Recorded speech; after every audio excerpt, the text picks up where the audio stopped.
So I turned around again. I said, "F you again." He comes up out of his table and he comes down onto the sidewalk and he hits me in the chest with both his fists. And I hit him right above his left eye. That was one of the big romantic relationships of my life. I was 33, she was 18. All I wanted to do was please her. And I did. I gave her every penny I had. I went back to the States for a year and I sent her money for a year. Do you still think about her these days? Sure, every day. Every day. What's the story, everybody? Pete here from Thairish Times. Hope you're doing well. So we have Steve Rosse back on the channel. Now, if you don't know who Steve Rosse is, he's a retired American. He's living in a place called Turtle Beach, just north of Phuket. And he's been in Thailand now, I think about 3 years. And yeah, he's an amazing storyteller. He's an interesting character, and he's back on the channel again to talk about his life in Thailand. And if you want to get a bigger picture of the man, know more about him, I did an interview with him in December 2021. It was called "My Terrible Thai American Marriage." Watch this interview and then go back and watch that one, and you'll get the full picture of who Steve Rosse is. I'll pin that one down below in the comment section. Anyway, you can see this one's going to be a really, really long video. I didn't take anything out of this video because I just think Steve is that good. Like, he's just engaging, he's funny, he makes me laugh. And I just thought, you know what, I'm just going to keep everything in. I'm not even going to make 2 or 3 videos out of it. Just keep it all in. And I hope you enjoy it. So we got a lot to cover. I've written loads of topics down here, but I'm not going to read them all out to you. Let me just pick out the ones I think you're going to enjoy. So Steve was recently in a fist fight with another American in Turtle Beach, and I have the footage. So we're going to show you that, and we're going to talk about that. Steve is going to talk about why he quit YouTube, why he quit making videos on his channel. And yeah, so he's going to give us reasons for that as well. And then he's going to talk about the criticisms that he faced in the comment section of the original video that myself and Steve did back in December 2021. Steve was criticized for dating an 18-year-old Thai woman when he was 33. See the way I try to pronounce the THs there? 33 years old, not 33. Anyway, yeah, so Steve got a lot of flack for that in the comment section. He's going to talk about that. And then Steve's going to talk about his current relationship status. Could it be that Steve Rosse has a girlfriend and that's why he's not making videos? Could it be? Well, you're going to have to watch to find out. Like a proper salesman here, haven't I? And then he's going to talk about his health, and then he's going to talk about the YouTubers that he dislikes as well. So yeah, I'm going to put chapters in this for you so you can jump around through the chapters because it is a long one. Let's get straight into. Hope you enjoy it. Leave me a comment if you did. If you don't, leave me a comment. Hit the like button, subscribe, all that jazz. Let's get straight into the video. Hey, dude. Mr. Rosse. How are you? Good. How are you? I'm very well. Thank you very much for asking. I like what's going on in the background there, Steve. Well, thank you. These are my artistic achievements. They're made with water bottle caps that I pick up off the beach. There's 1,600 caps in each of these, and there's 2 more you can't see. This is the sunset out my front door, and that's the label from a bottle of Carabao, the energy drink that's so popular here. And they're just things I can do with the colors available to me. So, and they're just bottle caps you picked up off the beach. Did you dye them any color, or that's the original color? No, everything plastic to go. Well, not everything, but particularly cigarette lighters and bottle caps keep their color. They're very durable. The cigarette lighters are made durable because they have to contain gas in your pocket. So they're made very rigid and strong. The water bottle caps are just the opposite. They have to be able to flex to grip on threads. So they're made with a very resilient, springy plastic. And I go almost every morning on the beach. I pick up 2 big bags of trash. Excuse me. I pick up what is dangerous to sea turtles, which is nets, ropes, and plastic bags. And that I just throw away when I get home. But the water bottle caps and the cigarette lighters and a couple other things I keep. And I make giant turtles out of the cigarette lighters. My nickname in this neighborhood is Lung Fai Chak, or Uncle Cigarette Lighter, because all the fishermen and all All the old ladies who collect bottles to sell off the beach are collecting lighters for me now, and they bring them by and leave them at the front door. And I have currently in my home 35,000 cigarette lighters. That is not an exaggeration. And If they're you'd just like, getting washed up on the beach. yeah. Well, there's 34 kilometers of beach here, and I've covered it all in 3 years. But basically, most mornings I go into the national park and I pick up trash in the national park off the beach there. And in the rainy season, we get a lot of trash. Right now, the beach is spick and span, except for what the tourists leave, because this place, of course, doesn't pay anybody to go clean up the beach. On Phuket, Pattaya, anywhere like that, they clean the beach. Here, no, we don't have any tourists until this year. Now we're crammed with tourists for some reason. And they're pigs. They just leave everything, broken bottles, torn bathing suits, children's toys, food, chicken bones. They just leave it on the beach, and there's no one to pick it up. And it's more dirty this year, but not with anything that I can use for my turtles.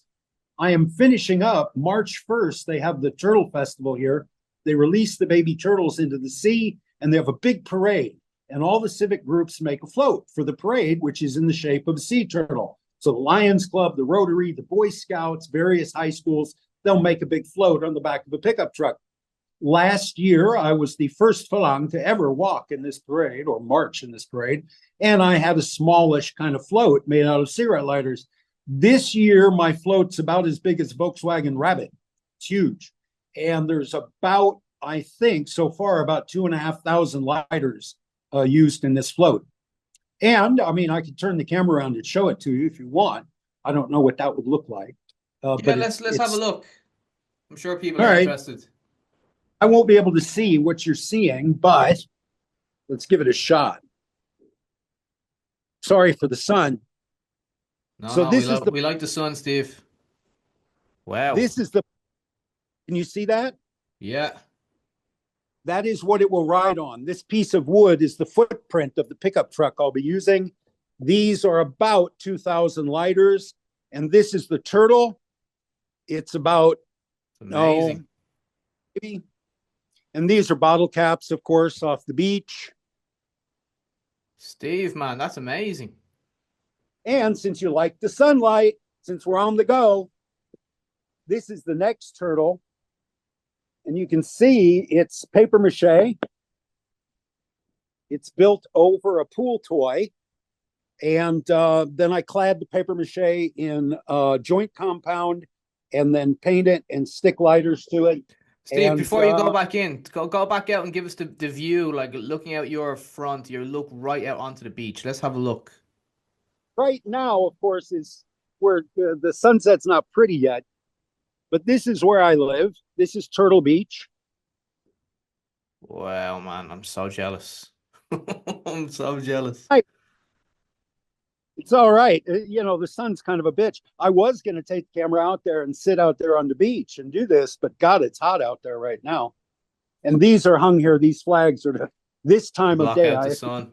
Yeah. Oh God, they'll heat up this place like crazy. Since we're doing the tour, a big place there. It goes right back. There's this is Tom's, the best beach bar in Thailand. This is Bob, my pet turtle. Bobby, what's up, dude?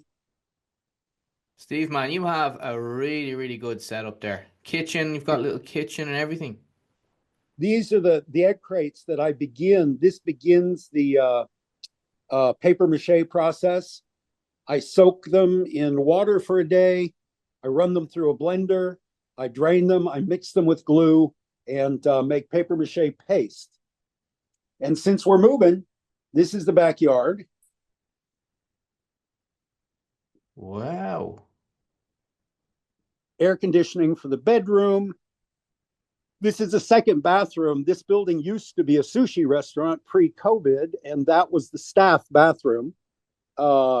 Indoors is the customer bathroom, which is what I use. Do you grow any plants back there? They're your lighters. Pete, can I send you some lighters? Oh when I said 30,000 lighters, I meant it. All of them cleaned, all of them drained of gas, all of them sorted by color, shape, and size. and all of them ready to go into a project. I have a lime tree. This is my lime tree, which this year produced a ton of fruit. I was giving away limes to everybody I knew. That is a pineapple plant, which has produced exactly 2 pineapples in 3 years. And that's about it. The rest of it, when this was a sushi restaurant, of course, this was all landscaped and pretty. And there was seating for diners and marquee tents and stuff. Now it's just where Steve goes to pee, because it's really nice to pee outside, I think. Yeah. So that's Casa Steve. The office, when this was a sushi restaurant, is where I sleep. It's probably too dark to see, but it's got 3 locks on this door. So if I have to leave, I put my computer in there. That's all there is to steal in here. It's air conditioned. It's screened in. It's got windows. And yeah, for a man living alone in good health, this is wonderful for 6,000 baht a month. Where am I going? 6,000 baht a month, €150. Oh my God. Yeah. Yeah. If that view was on Phuket, that would be a 1,000,000 baht view, I think. I've never worked in real estate, but it is my belief that I've got a deal, and I'm very happy. I've been here almost 3 years. May will be 3 years. I have never been happier in my life. That is not an exaggeration. It is demonstrably true. I've lost 30 pounds since I've been here. I've quit smoking 6 or 7 times. So that's working out fine. And I've got friends on the beach. I know all my neighbors because it's a little tiny town and everybody's in everybody's business. And I do what I want to do all day, every day, and nothing else. I don't have to please anybody in the world anymore. My kids are grown. My mother is grown, obviously. All I have to do is make Steve Ross happy. And I do that. I'm successful every day. So thanks for asking. Well, you're answering a lot of my questions here, but I'm going to kind of start it. Yeah, I'm going to start it off now. So it's been a year since we did our last interview, so January 2024. A lot has happened. You've stopped YouTube. We'll get into that as well. But you've given us a description of how the last year has been. You've obviously been busy. You're happy in retirement. Is there anything else that you want to that's happened in the last year in your life that you want to talk about? Well, excuse me. I've developed a lot of phlegm in the last year. No, I'm going to quit smoking tomorrow again, so I'm smoking like a chimney today. My mother came to visit, and my dear old friend Amy, probably my best friend in the world, they came for 2 months. And what we discovered is Thailand is not accessible to a 92-year-old woman in a wheelchair at all. Mom was kind of trapped in the Airbnb we put her in. So we took her up to Khao Lak, where there is a resort that advertises itself as accessible. And the first time we left her alone there by the pool getting a massage, and Amy and I went shopping, and we came back an hour later, and she was waiting for the ambulance. Mom had gone face down by the pool and cut open her head, and you could see the skull through the cut, and she got 6 stitches in her forehead. So we didn't leave her alone after that, and we spent a lot of time watching YouTube in the hotel room. And so, unfortunately, Mom's been to Thailand several times before, so she knows Thailand pretty well. She's traveled all over the world. And unfortunately, now she's at a place where, unless a place is built for accessibility, she's kind of stuck. So that was an eye-opener. What did she feel about your life in Thailand? What did she say about how things are going for you over here? Oh, I think she's happy for me. I am her only child, one of her few remaining living relatives. And I think, she gets lonely. She's in a care center. It's full of other old people. She has friends there. There's visiting nurses, and there's meals provided and stuff. It is comfortable.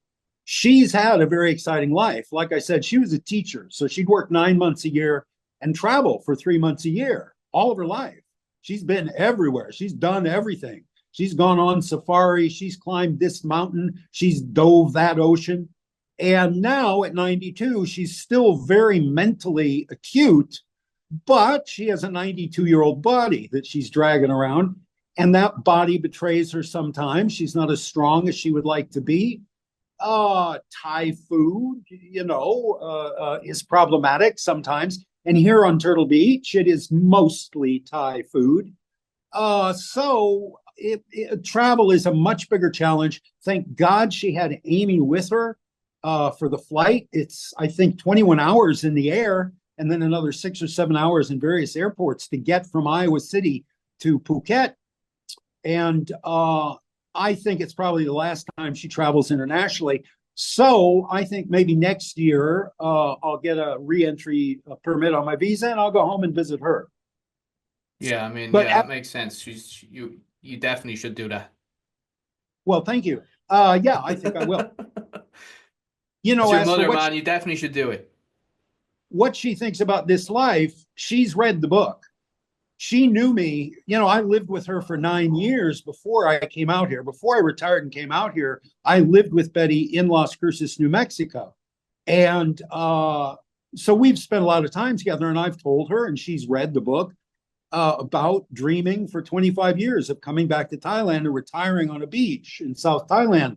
So she knows this is a goal and a plan that I have nursed, sustained, and which has kept me alive through some very dark years. So I think she's happy that I'm here. She's happy for me. And I appreciate that. That's very generous of her. So, Steve, I was sent a video recently, and it was quite an interesting watch. It wasn't long. It was maybe less than a minute. Yeah. I'm going to ask you, can you explain that video? Because you know what I'm talking about. Yeah. No, I'd be happy to explain it.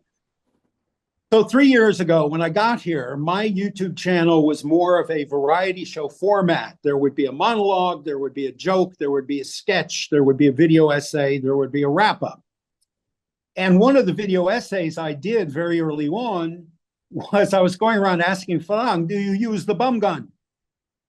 And I only, there's very few, there were then 3 years ago, it was the last month of COVID. There were very few Farang here, and I only got 2 or 3 guys to respond. So I'm downtown one day, and I see this white guy on a motorcycle, and he's at the curb, and he's getting ready to pull out into traffic, and he's looking over his right shoulder to find a moment in traffic to go. And I think, I'm going to ask this Farang. So I rush up to this guy, to his off shoulder. Hey, dude. And he like turns around shocked. I said, hey, my name's Steve Ross. I've got a YouTube channel, and I'm asking everybody, do you use the bum gun? Do you mind, for the camera, tell me, do you use the bum gun? Because Steve Ross thinks this is how you introduce yourself to strangers on the street. You rush up to them, surprise them, and ask them how they clean their butthole.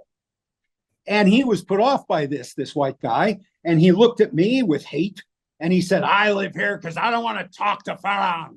And he goosed his motorcycle and shot out into traffic without looking. He just, boom, to get away from me, he shot out. That was the last time we spoke for 3 years, but it's a small town. We would see each other on the road. I would wave at him. He was an American by his accent. So I would wave to him. And for a while, he would kind of, he'd wave back. Jump ahead 3 years, no contact between us except waving on the road. This year, for whatever reason, this town is jammed with tourists, white tourists, Farang. We have 3 little dinky bungalow complexes. They're all full. We've got an 8-room boutique hotel. That's full. Part of it is that Phuket just sucks balls these days. Phuket is terrible. People come to Phuket with 2 weeks of vacation. They stay there 2 days and they say, this sucks. I hate this. Where can I go? They ask their phone, where can I go? Well, TripAdvisor gives Turtle Beach 5 stars. Agoda, Airbnb, 5 stars across the board. So they say, okay, I need to stay near the Phuket airport because that's where I'm flying out. So I'll just go north 40 minutes to Turtle Beach. The other thing is there's a hotel down the beach called Baba Beach Club. It's about 5 kilometers down the beach outside the national park. And they're doing raves on the beach every Saturday night, like the full moon party on Koh Phangan. They sold for the first one, I think I heard 30,000 tickets. That can't be right, can it? It's say 10,000. They've got 60 rooms. So all those other ticket holders who came up here for this rave on Saturday night had to find other accommodation. So they found Turtle Beach. we were putting 5 and 6 Russians in a room, right, for the rave. 90% male, right? 90% 20 to 30 years old, 90% male. And so the place is filled up, right? There's a lot of people here. Well, that's this guy, I won't say his name, but this guy's version of hell. If he was angry because Steve talked to him in the street, having all these people here really pisses him off. And they're not here because of me. I never made a video in Russian, so all these Russians aren't here because of me. But I'm out eating in a restaurant down the road here on Children's Day, the 10th of January. And I'm just eating. I'm the only person in the restaurant. It's a brand new restaurant. It's kind of intimidating. I won't go into it, but the ambiance is a little chill, a little frigid. So they don't get a lot of people yet. They will. They'll pick up. But I was the only person there. I eat early. I eat at 5:30. I'm the only person there. In walks this guy, and he sits down at another table. Okay, fine. He orders his meal. I finish my meal. I get up to leave. I walk past his table. He says, "Steve." And I thought, oh, okay, he wants to make nice. He wants to be friends. So I turn around. Yeah, hey, your name is whatever. He says, "Why'd you stop doing shows with the," insert pejorative here. And I thought, well, that's pretty rude for a first contact, so I'm going to walk away.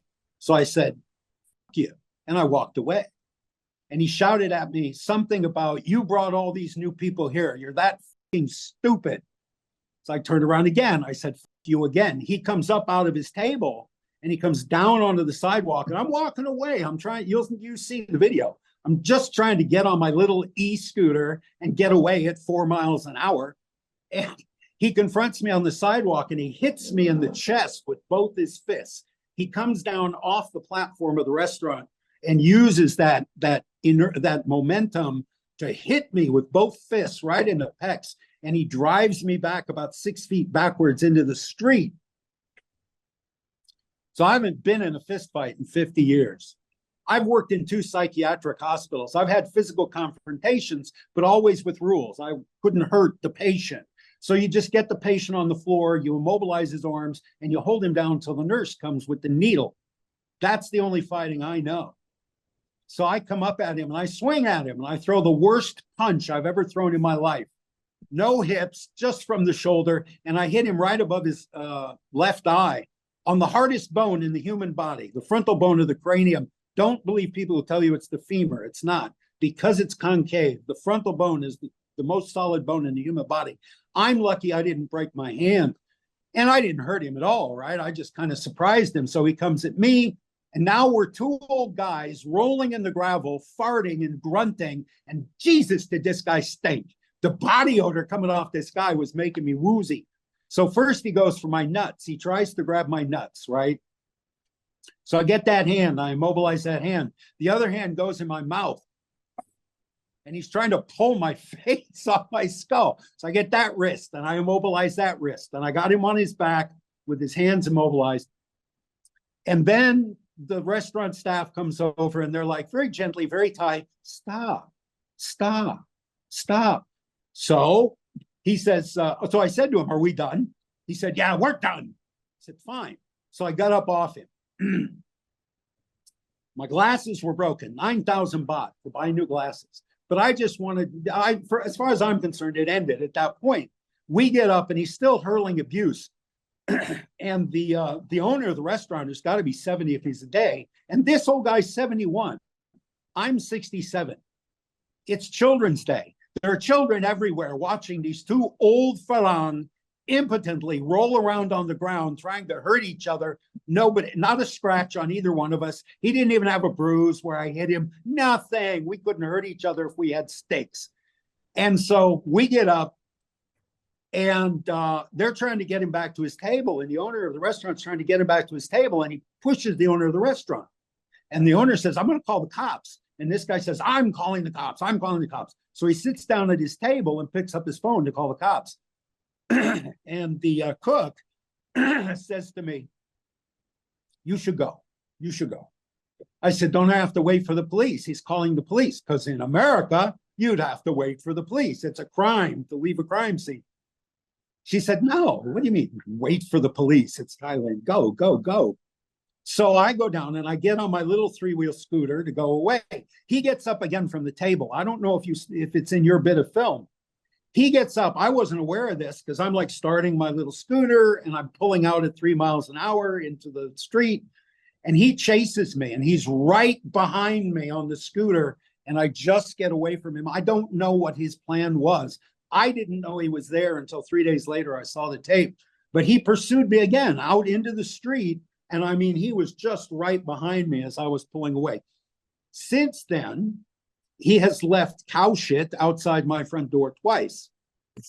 He lives across the cattle pasture here in town because it's that kind of town. A lot of Muslims here, so they don't eat pork. So there's a lot of cattle being raised here. So there's a big cattle pasture across the street from his house. So he gets cow shit from the cattle pasture. He comes at 3 a.m. and he throws it on my doorstep. Now I'm from Iowa. Cow shit. There was cow shit outside the door growing up. There's cow shit everywhere in Iowa. You don't know Iowa. Iowa's a rural state. So the cow shit's nothing. I don't care about cow shit. It's good for the roses. So he did this twice. And then I put a camera, a CCTV camera over the front door. So he hasn't been back since then. But he still shouts to me on the street. Last time, we still drive past each other. And he drives past me and he shouts, "Hey, handsome." You ain't lying, dude. You ain't lying. And Steve, is his whole gripe because you had this YouTube channel and you're talking about Turtle Beach? Thank you. That's the best part. Yeah, he blames me. He said all these new people are here because you're that fucking stupid. He thinks my dinky little 6,000 view YouTube channel, for which I have not made a video in 9 months, he thinks I'm responsible for bringing all these new people here. And I'm not. Believe me, if all these people, people come to my door all the time and they say, "Can you tell me where is house for rent? This very beautiful beach. I want to live here. I live Phuket. I hate Phuket. I want to live here. Can you tell?" They don't know Steve Ross. They don't come to my door and say, "Oh, you are Steve Ross in Moscow. You are a very big YouTube star." No, it's not me, dude. It's Travelocity. It's bookings.com. It's the sorry state of affairs on Phuket. That's what drives all these people here. And it looks full because we have very little excess. We only have 3 bungalow joints and 1 boutique hotel and about 6 or 7 Airbnbs. That's it. So it looks full to the brim with maybe 100 tourists here, honest to God. But he's all freaked out. So Steve, what about the cops? Did the cops get involved? Pardon me. The lady, I went back the next day because this was all happening at the foot of the Spirit House in front of the restaurant. I couldn't do anything to apologize to the parents of all the children who had to witness this, but I could apologize to the Chow Tea at the Spirit House. All this violence was going on right at the foot of his ladder. So I brought a bottle of red Fanta and a bag of oranges the next morning to the restaurant. And did a little wine and kapkun patao and stuff. And the cook came out and she showed me, she had the video on her phone. And she said, I said, "Are you going to show that to the cops?" She said, "Well, he called the cops. The cops came that night. They saw the video. They said, you hit him first," which he did. And they walked away. The cops have got better things to do right now, or anytime, I suppose, than deal with 2 old fella kind of bitch slapping each other in the middle of the street. So that's, as far as legally, that's it. That's as far as it'll go. Knock on wood. Okay, good. Okay, so Steve, why did you quit? Huh? And we're each other again. So who knows what'll happen. Yeah, hopefully, it's a small town. You'll definitely run into him again. My son has sent me instructions on how to throw a punch. So hopefully I'll throw a better punch next time. Just avoid him, Steve. You're too old for that drama, man. You don't need to be throwing punches at your age, Ben, brother, I got away for 50 years without throwing a punch at anybody. Hopefully I'll get through another 50 years. Excuse me a second. All right, so let's talk about your YouTube channel. I put the question out there to people before we did the interview, the subscribers on the channel, what do they want to ask Steve? And there was a lot of comments came back saying, ask him why he stopped making videos? Well, there are two main reasons for that. First, I stopped for 2 months when my mother and Amy were here because I did not want to vlog that experience in real time. If I had vlogged the night my mother was down at that accessible hotel and cut herself open, and they never gave us a discount on the room, they sent a small plate of sliced watermelon to the room. That's what they did. I would have trashed that place. I would have gone on YouTube and said their name and said what I thought of that hotel. I'm very, very glad I didn't do that. So I think it was a good decision not to try to vlog those experiences in real time. But when the 2 months were up and mom went home and Amy went home, I thought, well, do you feel like doing this again every Friday? You know, planning all week what you're going to say, and then sitting down for an hour and finding a place to be. And I thought, you know what? I kind of like not having that. I'm really into these turtles. I'm really into walking on the beach and riding my bicycle 20 kilometers every day. I think I'm going to keep doing that. So laziness is the first reason. The second reason is I think after 250 magazine and newspaper articles about Thailand, 5 books about Thailand, a 3-hour FM radio show every night, 7 nights a week about Thailand, and now about 120 of my own videos and about a dozen interviews on other people's channel. If I haven't said everything I have to say about Thailand by now, then I'm just not capable of saying it. So I don't want to risk repeating myself. I don't want to risk running out of ideas and looking like a schmuck. So I think I've had my soapbox moment. I think that, you know, I was out there every Friday. I dropped a video every single Friday for 2.5 years and got, you know, 6,000, roughly 6 or 7,000 views. That's great. I think about 3.5 thousand subscribers. So I got monetized and I was getting about $100 a month, which is, I mean, that's, I'm happy to get that money. As you may know, I get $1,500 a month in Social Security, and that is my only income. I own no property. I have no investments. I get $1,500 a month from my government until certain people in Washington decide Steve doesn't get that money and Steve has to come back to America and go back to work. And I live on that, and I live very comfortably. I'm very happy. You see where I live. You see how I live. I eat. There's 5 excellent seafood restaurants walking distance from my house, like 2 blocks from my house. I have a great life here on $1,500. Do I have a better life on $1,600 a month? Nah, not really, not so much. And so I think, you know, by now, if somebody wants to know what Steve Ross thinks about Thailand, buy the books, plural. You know, there's a lot of Steve Ross, and I have never, ever held anything back in my writing. So, you know, I think from now on, I put my creativity into these monstrous rhinestone reptiles. I got a waiting list of about 24 people who've said, I got a spot right in front of my restaurant. I want to put one of your turtles right out there.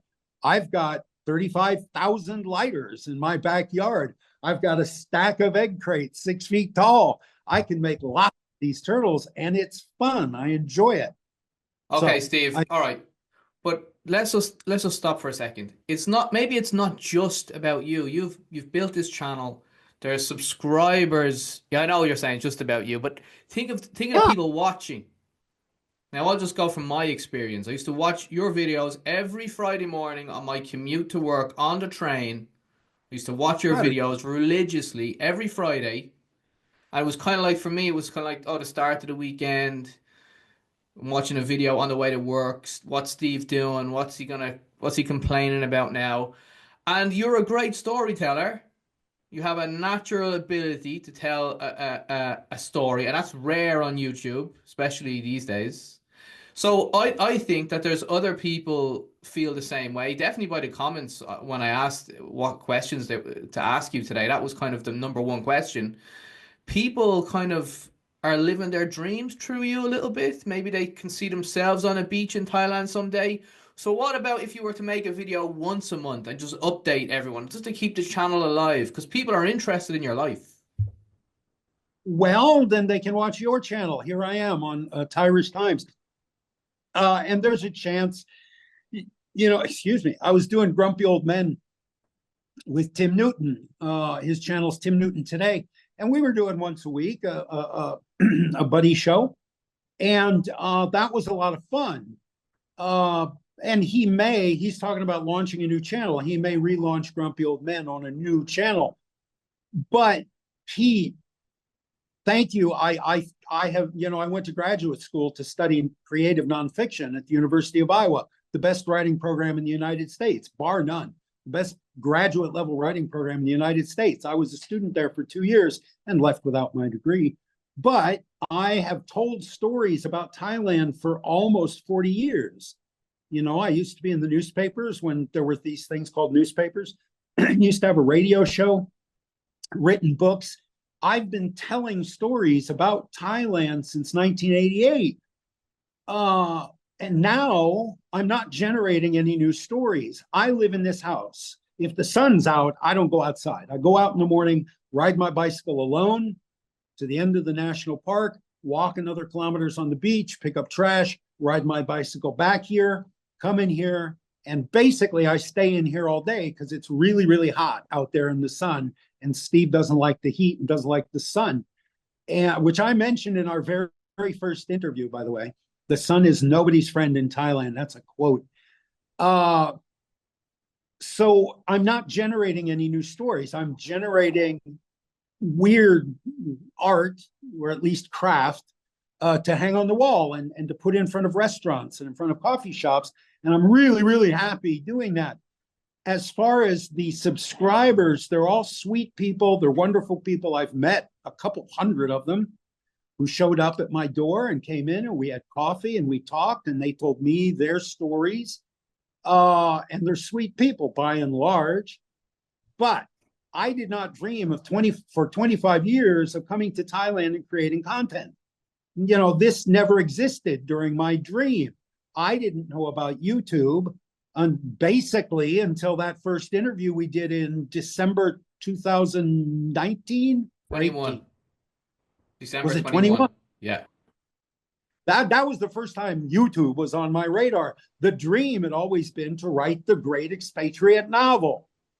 I have not felt like writing a word since I got here. I used to write a 5,000-word review of every single book I ever read, just to post on Facebook, on the Thailand Expat Writers Group Facebook group.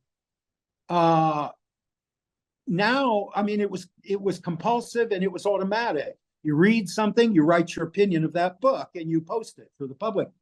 Now I have absolutely no desire to write. It seems like an awful lot of hard work. Playing with garbage, taking garbage off the beach, playing with it and presenting it in such a way that Thai people will look at it. Because Thai people won't look at something they know is garbage, right? There's an artist up north in Khao Lak.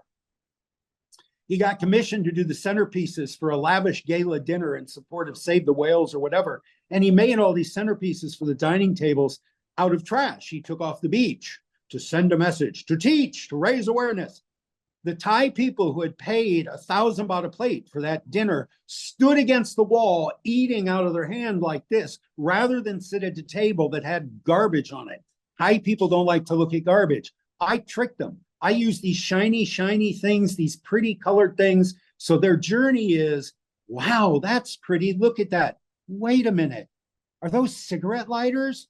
That's trash. Honey, come look. This is trash. Can you believe this? So I have to rope them in. I have to sneak them in. That's a challenge I enjoy. I enjoy that very much. Every minute I spend meticulously sticking thousands of lighters to a styrofoam core, I'm enjoying that.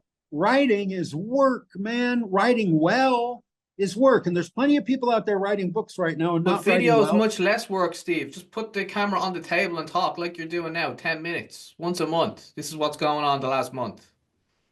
Yeah, well, if I get the urge, I'll do that. Creativity right now for me is very organic.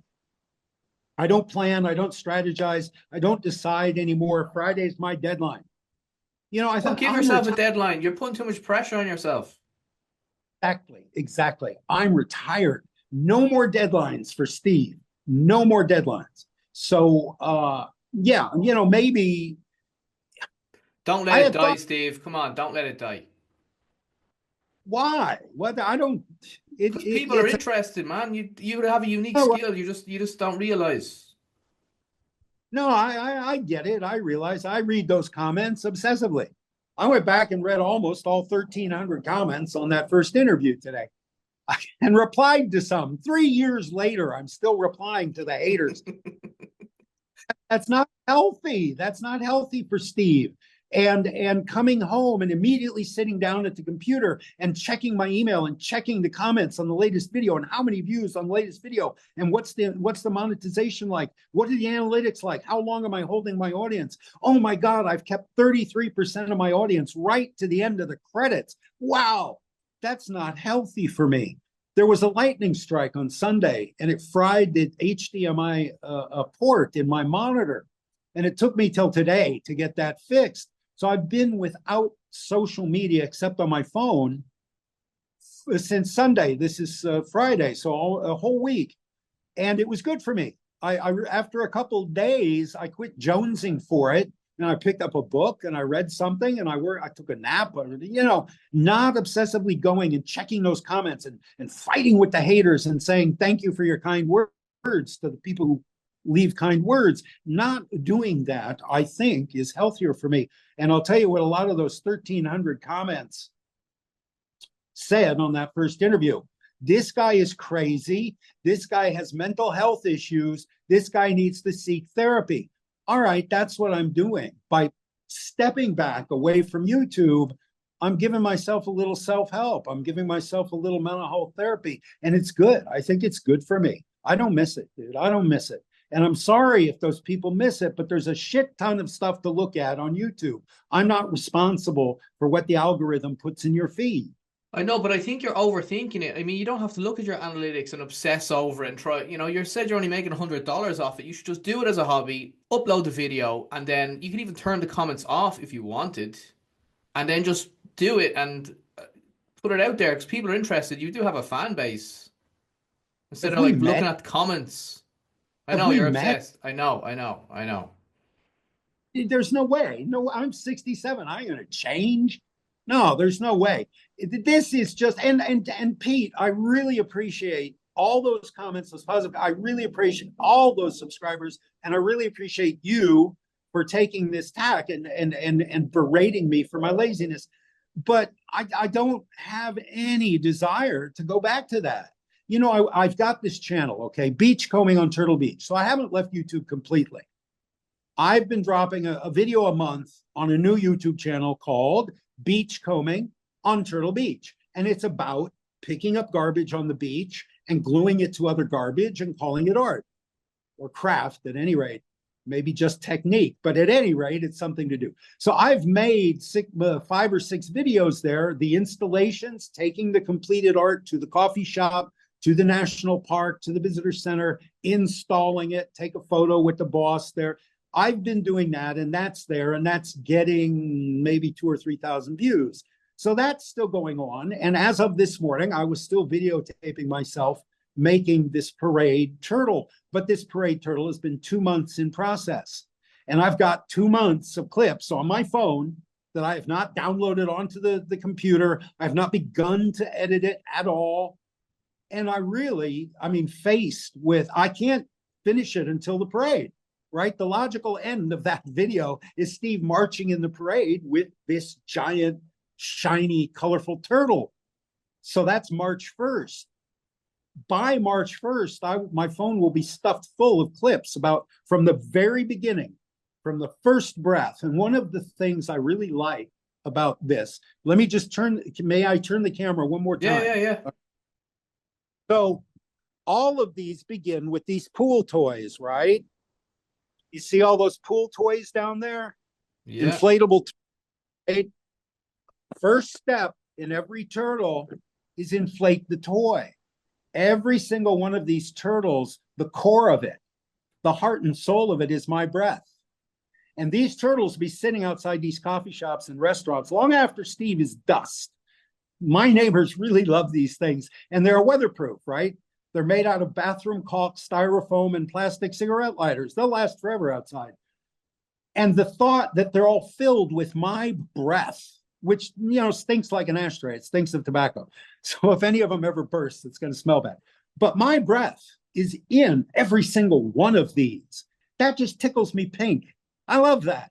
That kind of joy has never been available to me before. And I really like it's available now. So sue me.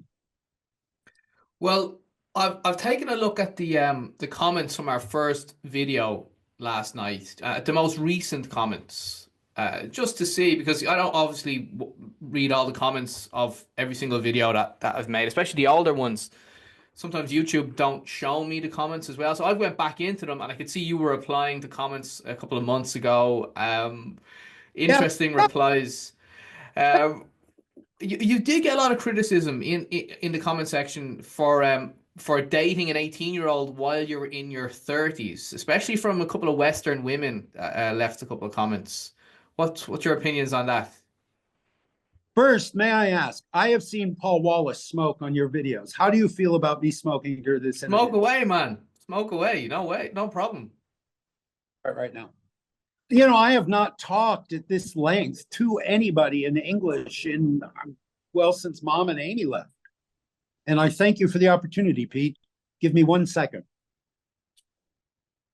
Here we go. Steve Ross.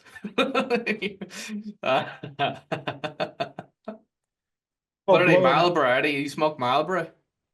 It is called LM Dang. It is the Thai equivalent of Marlboro Reds, which is what I smoked back in the States, Marlboro Reds. So yeah, that was one of the big romantic relationships of my life. I was 33, she was 18, which is 1 year difference between Prince Charles and Lady Di when they got married. I don't remember anybody trolling Prince Charles when they got married on YouTube.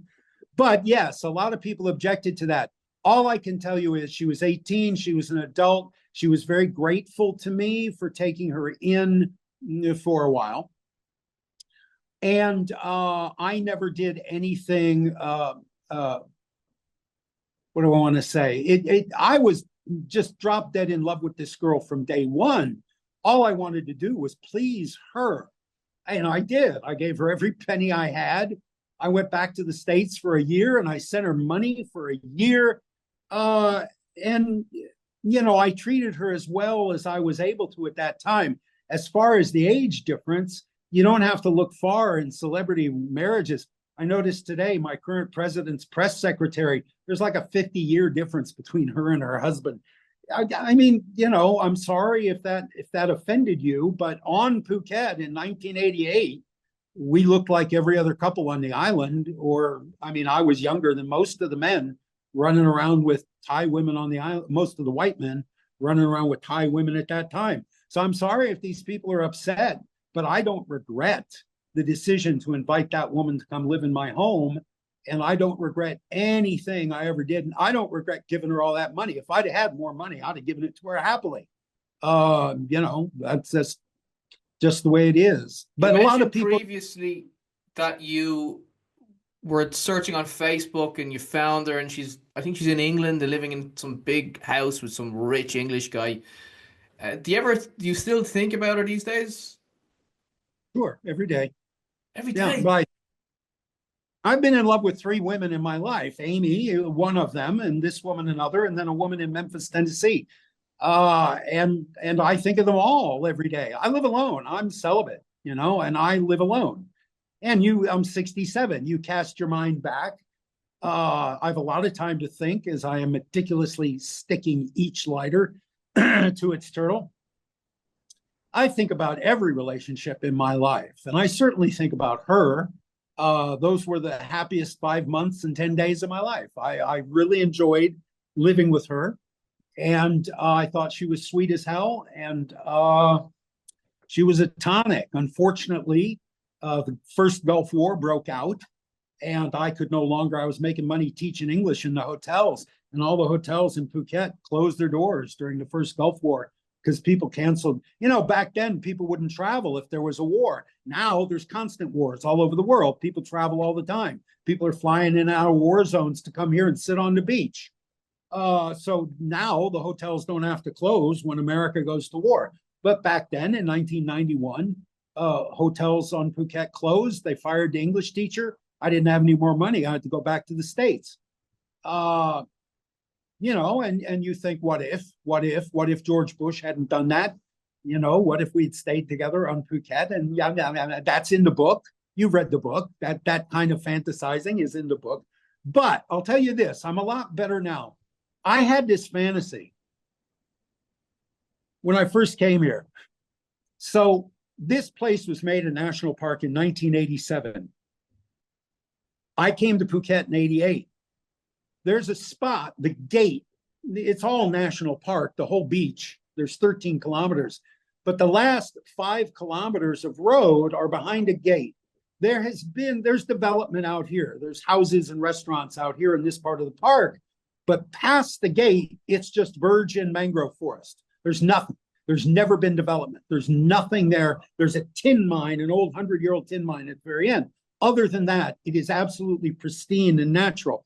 I had this fantasy when I first got here. And when I first got here, I was riding into the park every single day, every single morning. I had this fantasy that when I drove through that gate and I was surrounded by silence and insect noise and the sound of the surf 50 feet off my left shoulder and just the sound of my wheels on the pavement, that I had passed into a dimension where she and I had stayed together. And now we lived on Turtle Beach in our retirement. And every morning I rode my bike. And this would all have looked like if that had happened, right? It would still be virgin forest. So I could pretend that I was riding through an alternate dimension where she was waiting for me back at the house and she was making breakfast. I don't do that anymore. 3 years later, I don't have that fantasy anymore. I don't indulge in that anymore. I no longer lurk on her Facebook page. I don't do any of that stuff that everybody in that first interview thought was really creepy. And I don't know, maybe it is. This internet age, who doesn't look up their exes on Facebook? You messaged her as well, though. Did you message her? I think you said you messaged her at one point. No, a long time, like 10 or 15 years ago. I don't remember how it came about, but there was an exchange of letters, but it stopped abruptly. I think probably her husband found a letter, I would guess, or something, or she just decided this is creepy, because I just remember Steve fondly as an acquaintance who I lived with for 5 months and 10 days. But Steve has obsessed about me and written about his obsession and told the world about it. At some point, she stopped, and I did not pursue it past that. And that's 10 or 15 years ago. And it was 2 or 3 letters.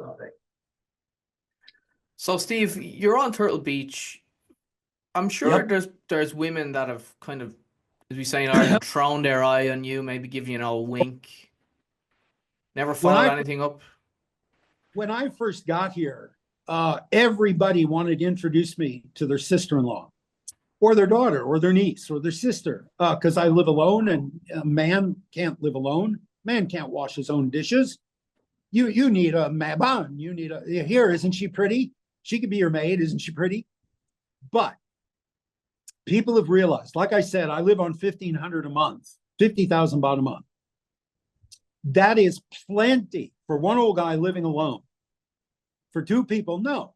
First of all, what woman would live here? You've seen my space. You've seen this studio. You've seen the bedroom I sleep in. What woman would live like this? What sane woman would live like this? But second, there's no extra money.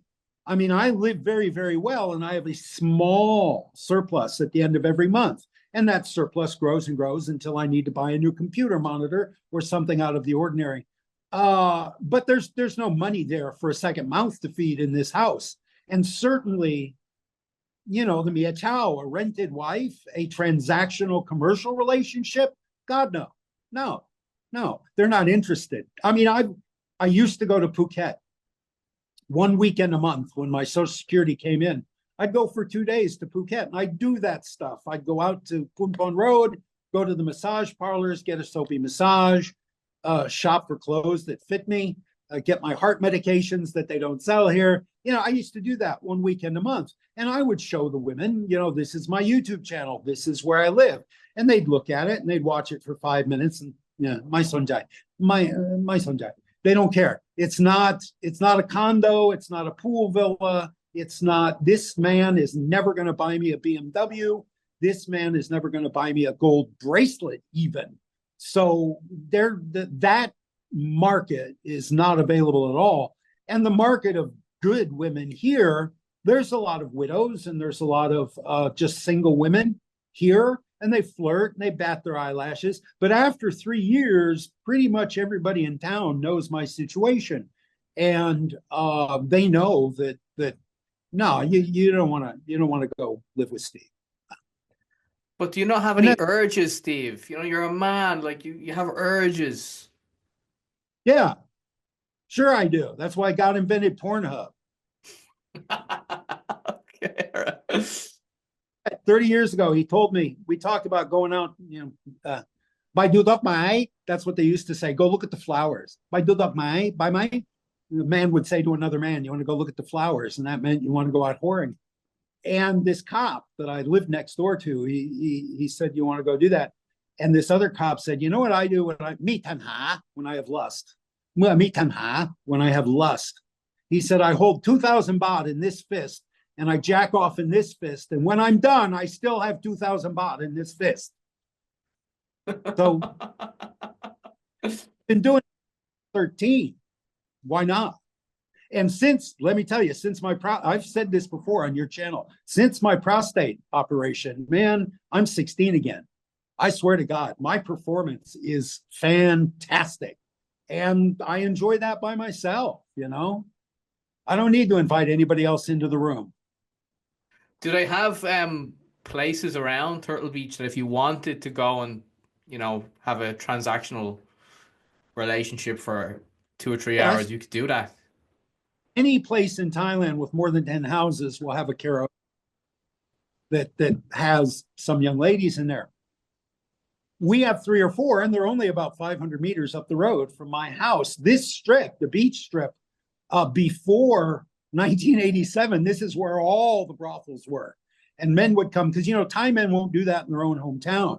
Women won't work in their own hometown, and men won't go to those places in their own hometown. They'll go one village over. And the men from that village come here, because God forbid your wife should see your pickup truck parked outside one of those places. Or God forbid a friend of your wife, because your wife might forgive you. But if her face is broken because the neighbors know you do that, she'll cut it off.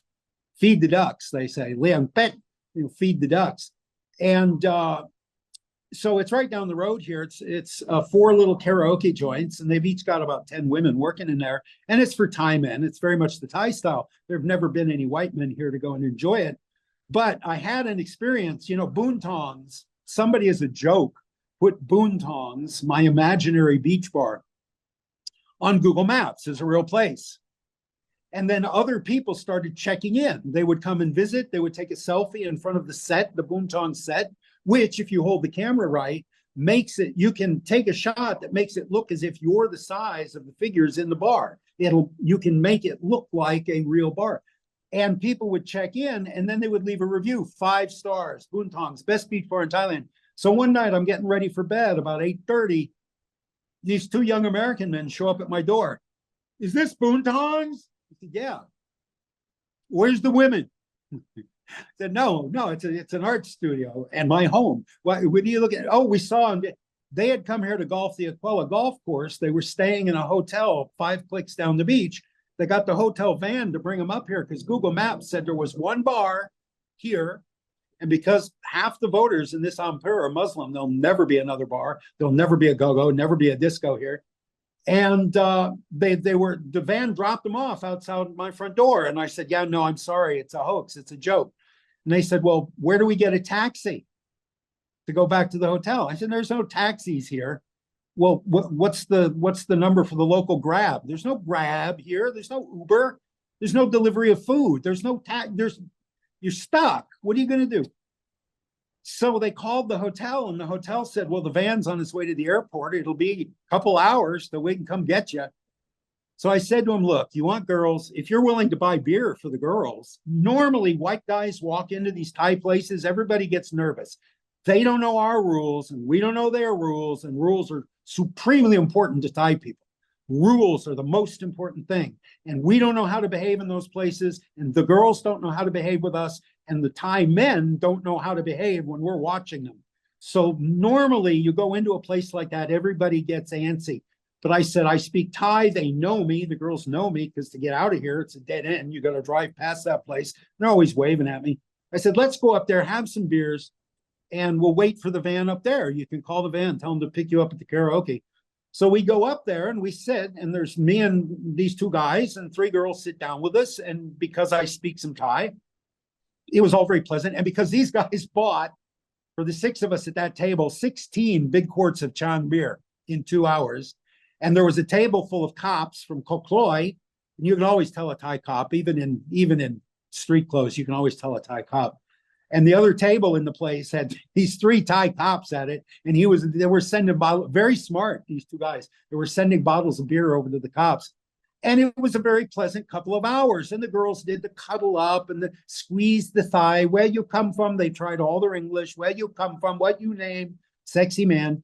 And it was just pleasant flirting for a couple hours. And then their van came and took them away. And I came home. I don't know what a blowjob costs there. I think none of those girls have ever been taken out to a Western style hotel. There's a bunch of little short time bungalow joints next to the karaoke. So I suppose that's where you go for your blowjob. But I doubt any of these women has ever taken off her clothes in front of a customer. It's all just wham bam. For Thai guys, there's no emotional component. They're showing off for their buddies. That's what they're doing. They're getting a little bit estranged, but they don't want to look at her. They lean back against the wall, close their eyes, and let her do her job. Nobody takes off their clothes. And then she stands up, she goes, spits in the bathroom, brushes her teeth, and she goes back to work. And you go back and sit with your buddies and brag about how good it was. That's their business. That's their version of this industry. And that's 95% of the industry in Thailand. The little tiny bit of it that we see on Walking Street or Soi Bangla is very, very weird for them, and very, very aimed at Farang. And now, I suppose, aimed at Arab and African and Chinese and Japanese tourists too. There's a whole street of Japanese bars up in Bangkok, or there used to be, where everything was Japanese rules, and they didn't even let white people in the bar. It was for Japanese men area. And Thai girls who spoke Japanese and knew the rules for Japanese men. Rules are supremely important in Thailand. And not knowing the rules makes everybody comfortable. If there's one guy in the room who doesn't know what he's supposed to do, makes everybody uncomfortable. So, what we see, all of this out in the street, showing their breasts and grabbing guys and pulling guys into the bar, that is so weirdly aggressive for Thai society. She would never do that at a karaoke. She might do tilak, tilak, like that. She would never lay hands on a man until he came in, sat down, and ordered a beer. So all of that shit, the greeter girls, the hello girls do outside the bars on Soi Bangla, that's all really weird. That's twisted for their values. Steve, how's your health? Say that again. I'm sorry. How's your health? I apologize. How's my health? Let me light another cigarette and tell you. Oh my. Because you've stopped smoking numerous times. You said 6 or 7 times, and you're back on them again, and you smoked for years. How's your health holding up? Quitting's easy. I've done it 100 times. I ride the bicycle 20 kilometers every other morning now, less in the rainy season. But I rode yesterday and I rode this morning. 20 kilometers. I have lost 30 pounds since I've been here. I had a hernia repair, 10,000 baht for an open inguinal hernia repair. Absolutely wonderful service at the Phang Provincial Hospital. No problem, no bulge, the scar is virtually invisible. Here, let me show you. I had a tooth pulled and I had a prosthetic tooth made. I'll tell you what, having worked in healthcare in the United States for 25 years, we are messed up with healthcare in the United States badly. terribly. People are dying right and left because they can't get health care because it's too damn expensive. Here, you can still afford it. I'm not on the 30 baht scheme. I have found friends who are on the 30 baht scheme. They haven't paid more than 30 baht for their health care in 30 years, and they're healthy. They're still walking around. I feel I'm sleeping great. My bowels are working great. Marijuana is legal, so I'm sleeping great. My mood is very elevated. You know, I went back, I looked at 5 minutes of that interview. And I thought, boy, this big fat guy is really depressed. And now I'm not fat. Well, not as fat. And I'm not at all depressed, man. I'm over the moon every day. My mood is superlative every single day. And, you know, if it wasn't for these things, I would probably live to be 100 and still be able to walk around and feed myself and wipe my own ass. But as it is, these are going to kill me. I've had 2 STEMI heart attacks. I told you before, I got 7 stents in my coronary arteries, and the third one will kill me. And these contribute very much to coronary artery disease. Did you say you don't have health insurance? Nope. I wouldn't in the States either. My health insurance was always connected to my job. Once I retired, I gave up health insurance. They have what's called Medicare. I can't afford that. Because I lived off the grid for so many years, my peak earning years, I was either in Thailand not paying into the benefit scheme, or I was working in the film industry freelance, paid in cash and responsible for paying my own taxes and my own Social Security, which I didn't do. So my payout is much less than most American men my age. 1,500 bucks a month. You'd probably have to look pretty hard to find an American man in Thailand or woman in Thailand whose Social Security is that low. And like I said, I have no investments. I own no property. I have no savings. So I could not afford healthcare in the United States at all. This inguinal hernia operation, if I was in the States, I'd still be walking around with a lump in my crotch. Getting a prosthetic tooth, I wouldn't have afforded that. Here, I can afford that stuff. I drive past there are 2 local doctors here who are that typical Thai thing where a physician will meet a pharmacy student. He will specifically seek out a pharmacy student at university to marry her so that they can open a joint practice where all he does is write prescriptions and all she does is fill those prescriptions. So they're double dipping. Every customer who comes in pays them both, right? And he doesn't do anything except write prescriptions. He's an internist. And so all he does is ask you where it hurts, takes your blood pressure, looks down your throat, writes you a script. Go over to the window. My wife will sell you the drugs.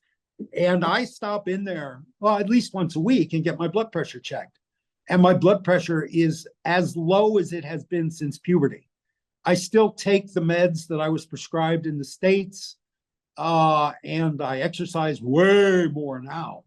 I get a lot more exercise now.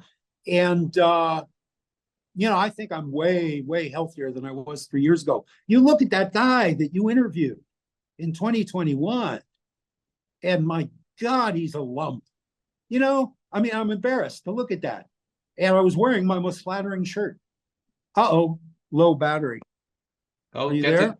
Get the charger in, Steve. We should be good to go. Sorry about that. Yeah, don't worry, man. Steve, what about other YouTubers? Okay, because I know you've been critical in the past of YouTubers and their channels. You've said some don't have any talent. Okay, let's be a bit controversial here, Steve. Which channels do you really dislike and why? Dislike? Well, I very much like Bangkok Pat. He is the best at what he does. I very much like your channel. You are the best at what you do. You give a wonderful interview. You should be on TV, real TV. I like Tim Newton Today. He is the best at what he does. I watch Pattaya News, and I watch Phuket Extra, and I watch Tim for current news. And Tim by far is the best at what he does. And Carl's Thailand, I like very much. He does shit that I would never dream of. Walker, which is WALK4R, I like very much. He puts more work into his videos than anybody, and that's what I respect. Whatever the product, I respect the work. that goes into it. Too many people think just carrying their camera down Walking Street is creating content, or putting a GoPro on their helmet and driving 30 clicks of country road. That's content. No, that's lazy documentary. And I will say so, not as often as I used to, but sometimes I will say, excuse me, sir, you have good technique. You should try to use it. You should try to put some effort into it. Now, there's certain dishonesties that gall me. And there was a YouTuber who was doing these, here's what you should pay for a freelancer on Soi Bang La. Here's what you should expect if you take a bar girl out of the bar and bring her to your hotel. Name them, Steve. Name them. Name and shame, baby. No. But at some point I commented on his channel, you pay for sex. I do not. I'm going to call my lawyer. Oh, you're in deep shit now. You've libeled me. You know what the libel laws are like in Thailand? You say I pay for sex, and I certainly don't. Well, okay, then where are you giving all this advice from? If you're telling him what happens when you bring a bar girl home, how do you know that if you don't pay for sex? Obviously, you pay for sex. You live on Phuket, you're single, you have a vlog, and you're giving advice on the commercial sex industry. Obviously, you pay for sex. Own it. I have participated as a consumer in the commercial sex industry. I've written 5 books about it. Be honest. Just come out and say, last time I took a girl home, this is what happened. There's a cognitive disconnect there between, oh no, I don't ever pay for sex, and here's what you should do when you pay for sex. So I pointed that out. The guy flipped out. He did 2 30-minute videos trashing me, calling me all kinds of terrible names because I said you pay for sex. So that kind of dishonesty galls me. It rankles me. I don't like that. But other than that, it's the laziness. It's the laziness I don't like. People who step off the plane and they say, I'm going to walk down this street outside my hotel. I've been in Thailand for 12 hours. Oh, here's some kind of shrine. I wonder what that is. Oh, here's some kind of food being sold. I wonder what that is. Jesus Christ, read a book. Read a travel guide. Find out what that shrine is. Then do your video. Don't just wander down the street talking off the top of your head and assume you're doing creativity. You're not. And that riles me. And I'm not going to say anything. That riles me. Yeah. And is this guy still in Phuket making videos now? Because I actually don't know who it is. As far as I know, yeah. Yeah, Dr. Mark Sabian. Okay. Oh, he ain't a doctor. That's what pissed me off. He ain't a doctor. And he calls himself Dr. Mark Sabian. And he wears a Yankees cap, and he ain't a Yankees fan. That ticks me off no matter who does it. If you wear the branded merchandise of a sports team, you should be a fan. You should at least be from that city, right? I know rap stars will have all the NBA caps, right? And they'll have all the branded kicks and all that, but they're rap stars. They can do that. Normal people, you should be championing a team that you root for at home, right? Do you have a team? Yeah, Liverpool. Okay, so I've got actually a turtle shell decorated with Liverpool stuff. I'll mail it to you.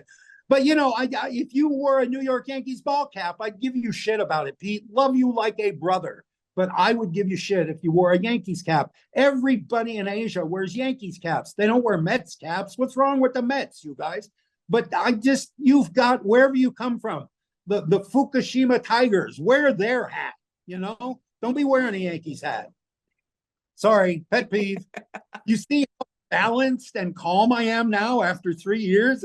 It's really impressive, isn't it, Pete? Well, okay. Well, let's move on. You in the email that you sent to me there the other day, you said, topics that you could potentially talk about. You said annoying things on Turtle Beach, and then one of them was actually your visa status. Oh no, that's not an annoying thing.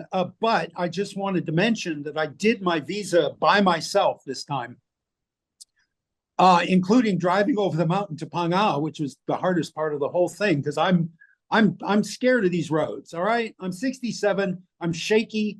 I got terrible eyesight. and particularly in the dusk between light and dark. And getting over the mountain to Phang Nga, where the immigration office is, and getting back has been a trial for me. And I've always had to beg rides from friends. And this time I simply drove myself, had all my documentation together. I went, had the bank statement. I'm on a retirement visa, OA, I think. And they said, well, this is all very good, Mr. Ross. And in immigration, they want you to go to an agent because they get a bribe from the agent. They don't get a bribe from Steve. They get a bribe from the agent, and the agent, they can be sure when the paperwork comes in, it's all, it's all perfect. They don't even have to look at it. They just go boom, boom, boom, boom, boom. If I bring my paperwork, they got to look at it. They got to check it. So she checks it, and she says, well, Mr. Ross, you've got everything you need. Congratulations. But you're here a month early. Your visa doesn't expire till February 6th, not January 6th. I said, well, can't you just take the packet now and you'll have it? She said, no, because the bank statements are only good for 7 days. You can only apply for your new visa 1 month before. So your bank statement's going to expire.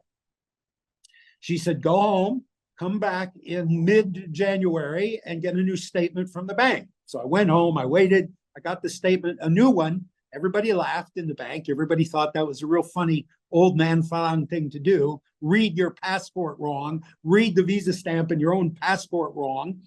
They gave me a new packet. The bank charged me 200 baht for the first one, only 100 baht for the second one. And I went back, and everybody in the immigration office remembered me because it's a very small office. It's got, the waiting room has 3 chairs. And everybody laughed and, oh, what a funny man. So they'll remember me now. And here's the thing. She said to me, okay, now you go home.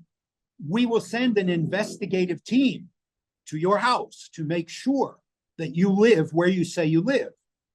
And I'd heard this before. And I'd all hear that. Everybody who does their own visa. And they all say, yeah, they never come. They always threaten to. They came. 3 cops came to my house. And they walk in and they go around. They snooping around. Very polite, very professional. But they came in a police car in uniform. And they came in and they were a little kind of taken aback by all the turtles and all the 35,000 cigarette lighters, because I made sure to show them my 35,000 lighters. Nobody who visits this house gets away without seeing my 35,000 cigarette lighters, all separate, all cleaned, all drained of gas, all separated by color, shape, and size. And they took pictures. You have to give 5 pictures here. This office requires 5 pictures of you, 1 in front of your house showing the street number on the gate post, 3 in the house, and 1 in the backyard. So they came, and 1 cop took a picture of another cop standing next to me in all of the locations where I'd taken those 5 photographs. And I said, okay, thank you, thank you. And they said, okay, sir, right now. They said, we'll give you a call when it's finished, and you'll come back to Phang Nga, you'll get the stamp, but everything's fine, everything's good. Thank you for your cooperation. And they went away. I've never heard of anyone actually being visited by immigration for extending your visa. But me, that's my karma. They came and visited me. So that was all I wanted to say. You can do it yourself. I did it with an agent the first time, paid him 40,000 baht to get me my first visa. Then this one, to renew it, I paid 2,000 baht at immigration and 100 baht at the bank, and whatever the gasoline was to go over the mountain, back and forth, back and forth, back and forth, back and forth. So I'm very proud of myself for that. I think that's a sign of growth. Yeah, well, it's a good achievement to do it by yourself. A lot of paperwork. It's a lot of paperwork, but once you've got it done, every year, all you have to get new is the bank statement. The photographs of you in your house, you can reuse. Your passport photos, you can reuse.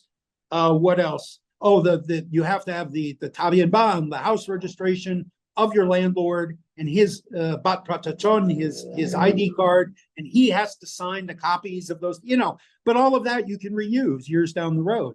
So I think it's worth the second time at least doing it yourself. And of course, I know people in Phuket that I knew back in the 80s were still just doing it themselves every year. You asked what are the annoyances? Because I made 100 or more videos by myself and maybe 50 with Tim, extolling the virtues of Thai Mueang, of Turtle Beach, and how much I love it here and how good it is for me. But I am Farang and this is Thailand. So there are always things that are going to goad you. So I got a couple for you. You want them? Is it Yeah, yeah, okay? yeah. So I'm doing all this art, right? So we got a restaurant in town that's Michelin mentioned. It's in the Michelin Guide to South Thailand. It's called Pisau. And they asked for a turtle. And I thought I was kind of bored with doing turtles. And I thought, you know what they need? They need a big, I had all these white cigarette lighters. I said, they need a damn Michelin man, a life-size Michelin man in front of the restaurant. So I made a 6-foot tall Michelin man. It's got about 2,000 lighters in it. And it took me 2 months. And he's outside their restaurant. And it's now the favorite selfie spot on Beach Road. People who don't even eat at Peace Out Restaurant will come and take a selfie with the Michelin Man. But the Michelin Man wears a blue sash, or sometimes yellow, that says Michelin. That's how you know. His name is Bibindum, Mr. Bibindum, the Michelin Man. And so I wanted to make him a blue sash. So the art store in Phuket has cut out wooden letters, 5 different fonts, 5 different sizes. So I go down to Phuket, I go to the art store, and I'm looking through all these letters, and there's 1,000 letters, each in a cellophane bag on hooks on the walls. No vowels, no A, E, I, O, U. You cannot make a single word. It's all Q's and Z's and X's. So I go to the desk, and I said, excuse me, when are you going to order new letters? Because there's no vowels. And she walks with me back to the row with the letters, and she looks and she says, there's thousands of letters here. And I said, yeah, but no vowels. Mami sala, mami sala u, mami sala o, mami sala e. There's no vowels. She said, well, there's thousands. We're not going to order more letters until these are purchased. I said, nobody's going to purchase them. You can't make words with these. And she looked at me like I was crazy, and she just turned around and walked away from me. Because that's Phuket. That's what Thai people behave like on Phuket. They just turn around and walk away from you. But that's this idea. There's thousands of letters here. Why would we order more? It's just. And the other thing, the same art store did. So I use glue sticks to stick, hot glue gun. Yeah. So you feed a plastic stick into a gun, it heats it up into a goo, and So I discovered at this art store they have black glue sticks, life-changing, black. So you don't have to try to hide the glue. Use it. Make it a black outline around your element, your colored element. It'll make that pink or blue or green bottle cap pop right out of the background. Beautiful. I bought 10 sticks, 18 baht each, which is about half a buck, 50 cents US. These things are a penny back in the States. But okay, I buy 18. What I didn't notice was each one, they had stuck a barcode sticker on each glue stick, a paper barcode sticker. Have you ever tried to get a price tag off anything in Asia? Oh, whatever it's glue stuck on, yeah, it's glued on. You can't feed these sticks through the gun with a piece of paper stuck on them. So I'm sitting there trying to pick these price tags off these. Well, it's glue stuck to glue. It's never going to come off. All you can do is cut that piece out of the glue stick. So you've paid 18 baht for a stick this long. You're actually only using this much of it. So I go back to them. Again, same conversation. Listen, I really love these black glue sticks, but you can't use them with this sticker on them. Well, sir, we have to scan everything we sell. Yeah, I understand that, but it's useless. You're rendering the product. No, right over their heads. The cashier doesn't want to know. It's not her job to stick it's just her job to scan the product. She doesn't want to know. So, and that's very Thailand. In an art store in the States, they would say, oh my God, are we really ruining? Oh, we're so sorry. Here, have 5 sticks free. Not here. No, none of that here. They're doing you a favor by unlocking the door in the morning and letting you come in and buy something. Anyway. Yeah, they have a certain way of doing something, and change can be hard. Yes. Learning anything new is very, very difficult. What about so Tim Newton is there. He's lives at Turtle Beach. Do you ever see Tim around when you're not filming together? He lives 100 meters that way. Yeah, because I don't have a car and I don't drive. So Tim is very, very kind. When I need to take my computer to Koh Loi because lightning burned out the HDMI port on the monitor, he picks me up, takes me there. We have lunch. We come back. When I need to pick it up, we go. I went to his house for Christmas dinner. He has a party, Eurovision. Have you heard of this thing? Eurovision? I'd never heard of it. The song contest. Yeah. So he's big into that. And so he has a party for Eurovision every year. I used to work in the showbiz. I love anything showbiz. Any big, expensive, glamorous show where they had to hire 50 prop men, that's right up my alley. And so I've gone for Eurovision. I'll go again. And again, this is a dead end. Anytime Tim has to go anywhere, he has to drive past my house. So I'll be out front putting paper mache on a turtle, and he'll wave as he goes by. He has a very distinctive car. His car doesn't look like any other car. He has two very distinctive cars that don't look like anything else in this town. So he's very visible on the road. Yeah, Tim is a good friend. Tim and I get along well, and I hope that came across in the Grumpy Old Man episodes. We enjoy a lot of the same stuff, particularly showbiz stuff. And you guys bounce off each other very well. There's a good dynamic on camera there. Thank you. I appreciate that. Okay, so all right, so Tim, he's happy, he's enjoying life. He seems to be very busy. Yeah. He's putting out a video every day, isn't he? Or at least 5 days a week. Yeah. See, I don't have any of that anymore. I don't have any of that everyday shit anymore. He also has these Airbnbs. He's become a property mogul. He's got about 6, I think, rental properties here on the beach. And right now, boy, he is busy. Wow. Just, changing the sheets and taking them toilet paper when they want toilet paper, and driving them to the airport and picking them up from the airport, and renting them motorcycles, renting them bicycles. Does he handle all the cleaning himself, or does he have a maid go in and do it? No, he has a staff. He's got a couple guys who work for him, and they do it too. But, like I said, it's a lot of work. So Tim gets in there. He's not afraid to wash it. Tim's a pure entrepreneur, isn't he? Just like this guy's he's a really good businessman. Yeah. He's got a good brain for business. He is skilled at everything. He has every skill that Steve lacks. Yes. He's very business minded.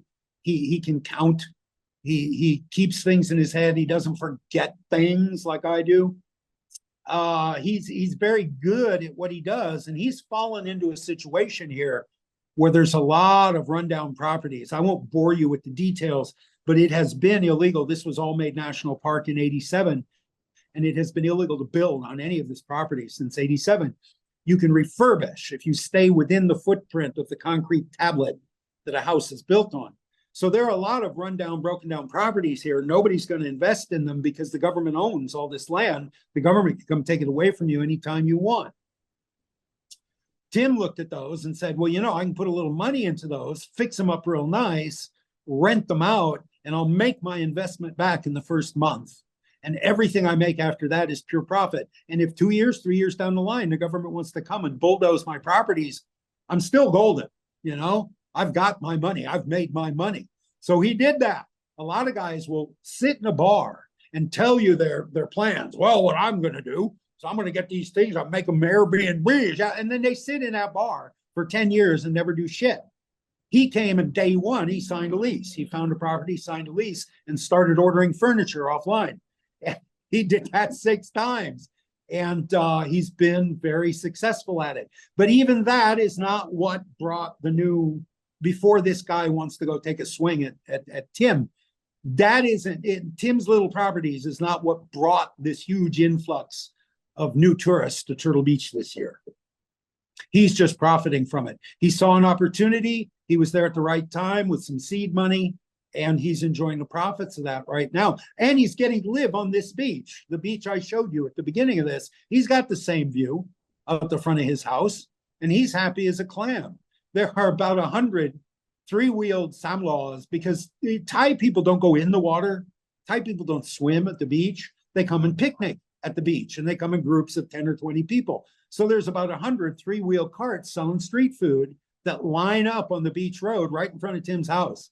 Anytime he's hungry, he can step out his front gate, and there's 100 choices of street food, good Thai street food, right in front of his house. And 50 meters past that's the beach, is the sand, you know? So he's got a really ideal place. His place used to be a restaurant like my place.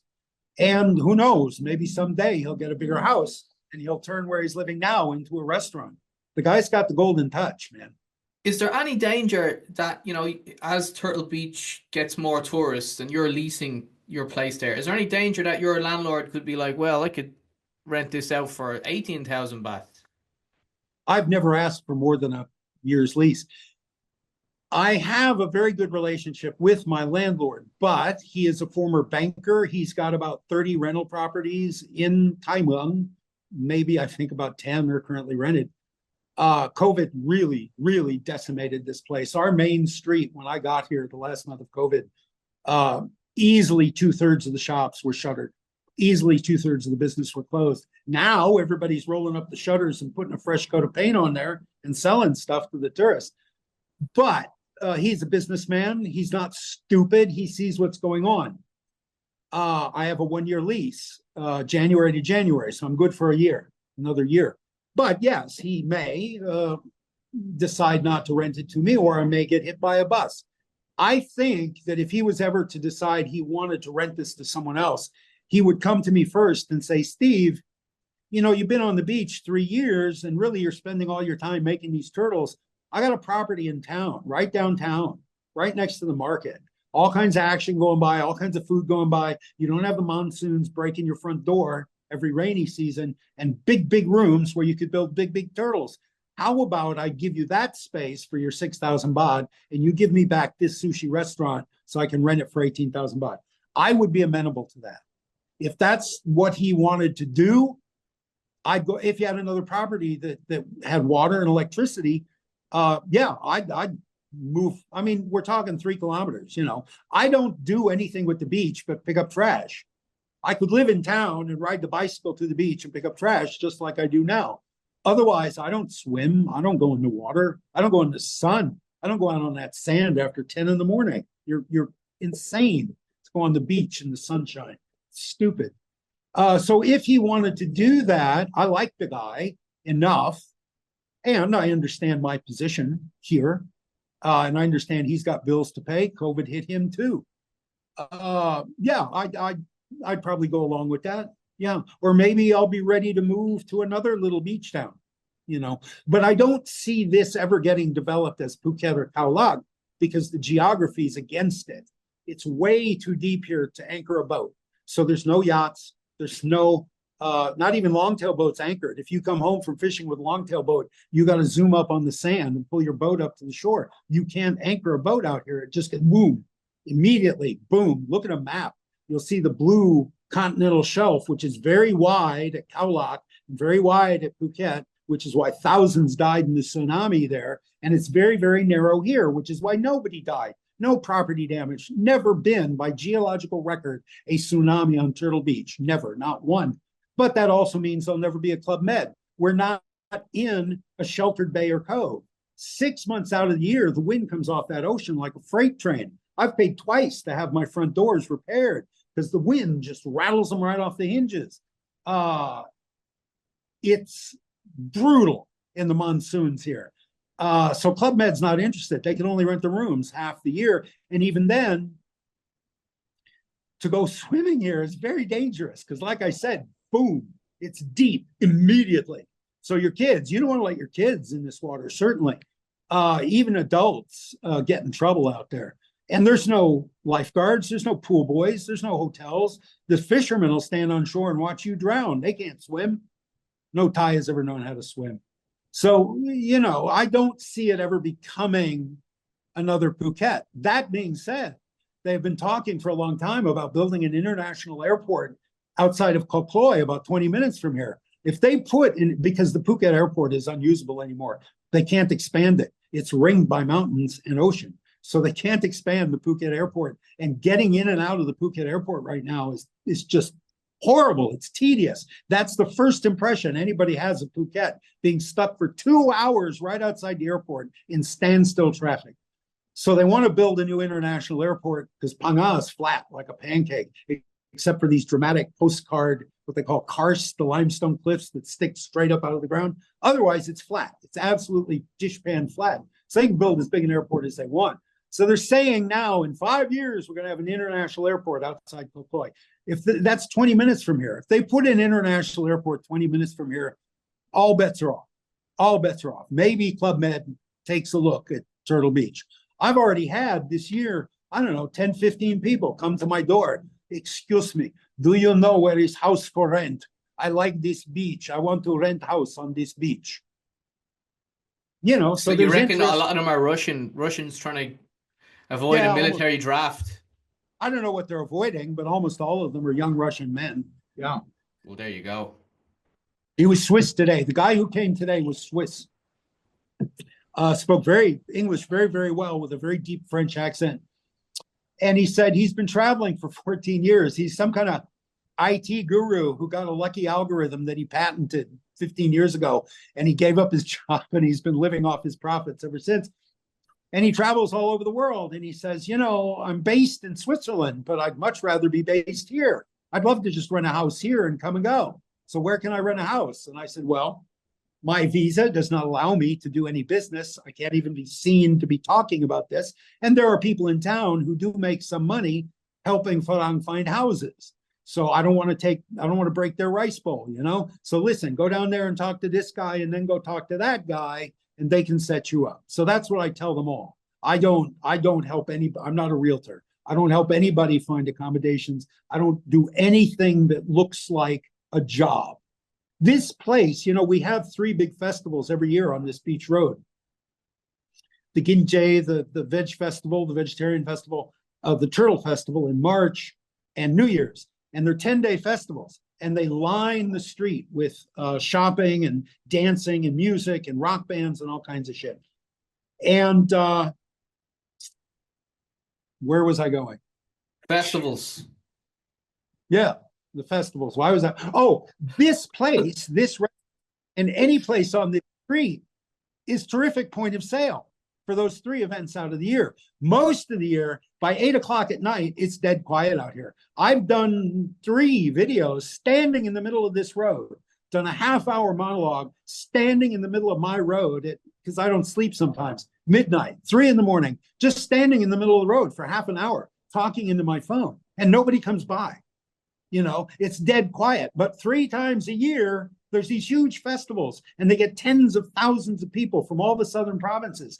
Point of sale in front of my house. You could sell virtually anything. You could put a little cart in front of my house and sell noodles. You could sell pool toys. You could sell floaties. You could sell flowers. You could sell wikyao. You could sell anything well in front of my house. I have people ask sometimes, hey, do you mind? Can I come park my pickup out here and sell watermelon in front of your house? I have to say no, because it'll look like I'm running a business. And I don't want, you know, anybody got a hard on with you. Everybody in this country's got a brother-in-law who works in immigration. Absolutely everybody. Anybody on the street can fuck with you at immigration. And I don't want that. So I don't do anything that looks like I'm making a living here. Well, Steve, look, we're going for over 90 minutes. Let's leave it at that. I will just finish it on this. I do urge you to not let your channel die. You're a great storyteller, like I said. People are interested in your story and you've got a fan base. Don't let that die, man. 1 video a month at least. Well, again, there is a video a month on the channel Beachcombing on Turtle Beach. There's no dialogue there, Steve. I know it's art and stuff like that, but there's not real. It's not you storytelling. It's not you. You don't even have the camera on yourself. Yeah, I don't talk in those videos at all. Pete, thank you. I appreciate it. I appreciate all the commenters who have said the same thing. And who knows, maybe someday I'll get a hair up my ass and I'll start making videos again. But right now, I don't see it happening anytime soon. But thank you. I very much appreciate your encouragement. I really do. And your early encouragement. Like I said, I never thought about YouTube until you interviewed me in 2021. And then I went home and started making videos about, oh, I can't wait to go to Thailand, blah, blah, blah. And every Friday I made a video. So I very much appreciate your encouragement. Thank you very much. And may I say, I never thought you could keep this channel alive going back to Ireland. Neither did I. You have spectacularly. Good on you. Good for you. And again, you're the best at what you do. Other people try to copy you. Other people try to do interviews, but they're not nearly as good. And I'm coming out of show business. I did one episode of Oprah, so I know all about interviews. Yeah. But honestly, I think you're really, one of the best out there. Well, thanks, Steve. And I'm not going anywhere. We'll get you on again down the line. I think you seem to come on every January. So maybe January 2026, we'll get you on again. Yeah, sure. I wouldn't mind if I'm still here. Knock on wood. I didn't. And in the meantime, I'll be watching your videos. Okay, thank you. Your new videos. Don't hold your breath. All right, Steve. Well, look, it's a pleasure, man. Take it easy. Thanks for doing this. Thank you. Thank you, Pete. I'm very flattered. Bye-bye. Cheers, man. Enjoy the rest of your day. Bye.